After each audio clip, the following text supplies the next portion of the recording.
और चलिए इसी बीच एक और बड़ी खबर की ओर कर लेते हैं। देहरादून से ये खबर रखेगी। बताते चलें कि 9 नवंबर को उत्तराखंड का राज्य स्थापना दिवस है और इस मौके पर प्रधानमंत्री नरेंद्र मोदी इस उत्सव में शामिल होंगे। प्रधानमंत्री नरेंद्र मोदी के दौरे को लेकर तैयारियां तेज हो गई हैं। फॉरेस्ट रिसर्च इंस्टीट्यूट में ये जयंती समारोह होने जा रहा है। तो 9 नवंबर को उत्तराखंड का राज्य स्थापना दिवस है। इस मौके पर पीएम मोदी रजत जयंती उत्सव में शामिल होंगे। प्रधानमंत्री नरेंद्र मोदी के दौरे को लेकर तैयारियां जो हैं वो तेज कर दी गई हैं। और आपको बताते चलें कि प्रधानमंत्री नरेंद्र मोदी खुद इस रजत जयंती समारोह में शामिल होने के लिए उत्तराखंड पहुंच रहे हैं। दरअसल उत्तराखंड का राज्य स्थापना दिवस है 9 तारीख को और इस कार्यक्रम में शामिल होने के लिए प्रधानमंत्री नरेंद्र मोदी खुद उत्तराखंड पहुंचेंगे, जिसको लेकर तैयारियां अब तेज कर दी गई हैं। ज्यादा जानकारी लेंगे सहयोगी सोनू हमारे साथ लगातार बने हुए हैं। सोनू, उत्तराखंड का 9 तारीख को 9 नवंबर को राज्य स्थापना दिवस है और इस समारोह में शामिल होने के लिए मुख्यमंत्री खुद पहुंच रहे हैं उत्तराखंड। देखिए, चूंकि राज्य स्थापना दिवस का ये समारोह आयोजित हो रहा है और इसको एक ऐतिहासिक समारोह के तौर पर जो उत्तराखंड राज्य अपने स्थापना के 25 वर्ष पूरे कर रहा है, एक रजत जयंती उत्सव के तौर पर राज्य सरकार इसको मना रही है। और ये जो तमाम समारोह हो रहे हैं, इन्हीं समारोह में एक रोज पहले ये जो विधानसभा का 2 दिवसीय विशेष सत्र आहूत हुआ, इसमें देश की राष्ट्रपति सत्र को संबोधित करने के लिए यहाँ पहुंची। और इसके अलावा अब चूंकि 9 तारीख को राज्य स्थापना दिवस का मुख्य समारोह राज्य स्तर का आयोजित हो रहा है, जो कि देहरादून का फॉरेस्ट रिसर्च इंस्टीट्यूट FRI है, इस कैंपस में होगा।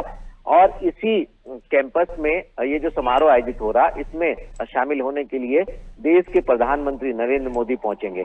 चूंकि सरकार इस समारोह को रजत जयंती उत्सव को एक ऐतिहासिक तौर पर आयोजित करने के प्रयास कर रही है। यही वजह है कि पहले उत्तराखंड का दौरा इस समारोह के दौरान राष्ट्रपति का और विशेष सत्र को संबोधन करना, अब प्रधानमंत्री नरेंद्र मोदी इस समारोह में शामिल होने के लिए 9 तारीख को पहुंचेंगे।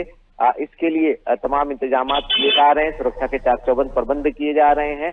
अलग अलग स्तर पर शासन स्तर से लेके जनपद स्तर तक की तैयारियां जो हैं वो की जा रही हैं, ताकि ये जो प्रधानमंत्री का दौरा है ये सकुशल संपन्न हो सके। और इस दौरान सत्र के दौरान प्रधानमंत्री कुछ विकास योजनाओं की आधारशिला भी रखने वाले हैं। जैसे सैन्य धाम का भी प्रधानमंत्री लोकार्पण करने वाले हैं। कुछ और भी उत्तराखंड के विकास से जुड़ी ऐसी योजनाएं हैं, जिन योजनाओं का शुभारंभ देश के प्रधानमंत्री 9 तारीख को 9 नवंबर को उत्तराखंड की राजधानी देहरादून के जो फॉरेस्ट रिसर्च इंस्टीट्यूट है, इस परिसर में करने वाले हैं। बिल्कुल, यानी कि प्रधानमंत्री जब यहाँ पहुंचेंगे तो कई बड़ी सौगात भी उत्तराखंड वासियों के लिए लेकर आएंगे। कार्यक्रम की बात करें सोनू, तो क्या कुछ कार्यक्रम की रूपरेखा रहेगी? लगभग चूंकि राज्य स्थापना दिवस है तो कार्यक्रम भव्य होगा। प्रधानमंत्री पहुंच रहे हैं तो कहीं ना कहीं इसकी भव्यता और भी बढ़ाएंगे, वे बड़ी सौगात लेकर आएंगे। लेकिन कार्यक्रम की क्या रूपरेखा रहेगी? उनके दौरे को लेकर क्या कुछ अभी जानकारी सामने आई है? कितने घंटे तक वो उत्तराखंड में रहेंगे और क्या मिनट टू मिनट उनका कार्यक्रम होगा?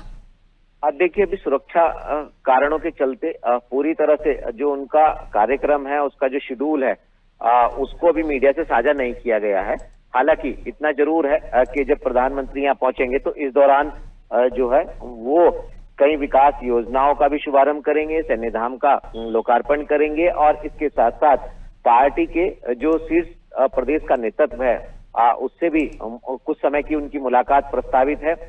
साथ ही साथ मुख्यमंत्री के साथ भी प्रधानमंत्री की कुछ समय की मुलाकात प्रस्तावित है। और इस दौरान उनका तकरीबन आधे घंटे का लगभग संबोधन होगा। प्रदेश के जनमानस को, प्रदेश की जनता को वो संबोधित करेंगे। तो माना ही जा रहा है नैन्सी कि करीबन 1 से 1.5 घंटे का समय वो यहाँ उत्तराखंड दौरे के दौरान देने वाले हैं। और चूंकि मुख्य अतिथि के तौर पर आएंगे तो उनका स्वागत होगा और स्वागत के दौरान फिर वो संबोधित करेंगे और उसके बाद फिर उनका दिल्ली जाने का जो प्रस्तावित कार्यक्रम है। बिल्कुल, यानी कि उत्तराखंड पहुंच रहे हैं प्रधानमंत्री 9 तारीख को राज्य स्थापना दिवस के अवसर पर आयोजित कार्यक्रम में शिरकत करने के लिए। बहुत शुक्रिया आपका, बने रहिएगा और भी आगे आपसे अपडेट्स लेंगे।